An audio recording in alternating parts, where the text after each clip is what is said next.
ராகவா, என்ன ராகவா இப்படி பண்ணிவிட்ட?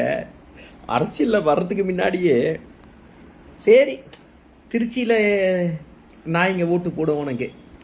எத்தனை நாய் ஓட்டு போடும் பார்ப்போம், எத்தனை நாய் கவுண்ட் வந்துட்டு பார்ப்போம் உனக்கு.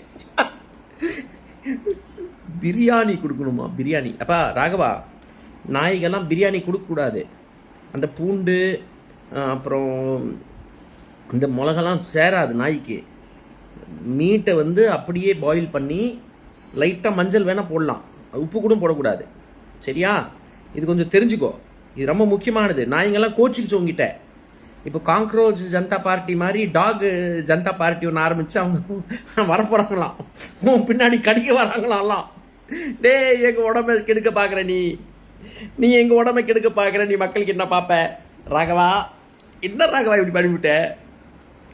ஏதோ டீசெண்டாக இருந்தேன் நினச்சேன். நீ பக்க சங்கி மண்டையனா இருந்தால் அது எனக்கு தெரியும்யா உனக்கு முதல்ல. பட் இவ்வளோ கீழ்த்தனமான ஒரு மனுஷனாக இருப்பேன்னு தெரியவே இல்லை. டைம் கொடுக்கணும்லாம் கேளு, கெஞ்சு, அதில் என்ன இருக்கு? டைம் கொடுங்க. மோடி வந்து 2047 வரைக்கும் டைம் கேட்டிருக்கான். நீங்கள் இப்போ 6 மாதம் கேட்குறீங்க, அப்புறம் 6 வருஷம் கேட்பீங்க. ஆனால் ராகவா ரொம்ப சேட் ராகவா. இதெல்லாம் பிஸ்கெட்டா நாயா இடையப்பா, என்னடா அரசியல் தரத்தை கொண்டு வந்து நிறுத்தியிருக்கீங்க இங்கே. விஜய் பார்த்தா ஒரு நடிகராக ப்ரொபோஸ் கொடுத்துட்ருக்காரு கூடியே நின்று. சார், நீங்கள் முனிசிபல் அட்மினிஸ்ட்ரேஷனும் போலீஸ் வச்சுருக்கீங்க உங்கள் கையில். Municipal administration demands very serious attention mister Vijay. இந்த ஃபிலிம் ஆக்டர்ஸ் கூடயே நீங்கள் வந்து போஸ் கொடுத்து ஃபோட்டோ கொடுத்துட்டெல்லாம் பண்ணிகிட்டு இருந்தீங்கன்னா வாய்ப்பு இல்லை. கொஞ்சம் அட்டென்ஷன் கொடுங்க. அப்புறம் இந்த மாதிரி ஒரு கேண்டிடேட்டெல்லாம் நிறுத்துனீங்கன்னா அப்புறம் உங்கள் கட்சி அவ்வளோதான்.